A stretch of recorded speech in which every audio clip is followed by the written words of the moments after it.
Skin brightening and lightening, reduce dark spot and hyperpigmentation, promoting a more even skin tone. Kumuha lamang ako ng hot water at dinirekta kong nilagay dito kasama na rin ng stainless na paglalagyan ng 1 teaspoon Vaseline. Dito nga po mas mabilis matutunaw yung Vaseline natin. At dahan-dahan nga po itong haluin. At dito nga po habang hinahalo ko na siya, lumabas na rin yung texture niyang liquid na rin po.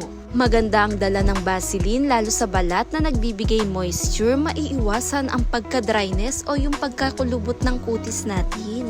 Dahil sa paggamit at pag-apply natin ito yung simpleng pamamaraan para mag-lock ng moisture at pinapanatiling hydrated at maiiwasan ang dry skin. Pagkatapos, kumuha ako ng lemon, sliced lemon ang aking inilagay.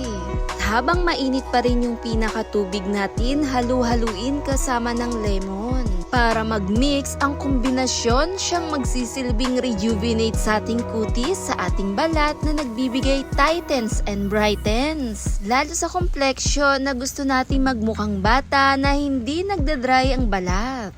Nilagay ko nga ito sa maliit na paglalagyan at maya-maya mapapansin nagbuo na ito. Heto yung magsisilbing hulma niya. Maganda ito gamitin lalo bago matulog sa gabi na pinoprotektahan nito ang bawat layer ng ating balat na maiiwasan ang pagka-dryness. Bukod pa dyan, ang katangiang dala ng lemon mayaman sa vitamin C at citric acid na nagbibigay brightening skin. Na tumutulong itong mag-reduce lalo sa dark spot na ayaw natin at natural exfoliate na rin ito. Higit sa lahat ang katangian na powerful antioxidant dahil na rin sa dala nito sa vitamin C. Sa pag-apply overnight para maging moisture hydrated ang kutis. Thanks for watching guys. Bye!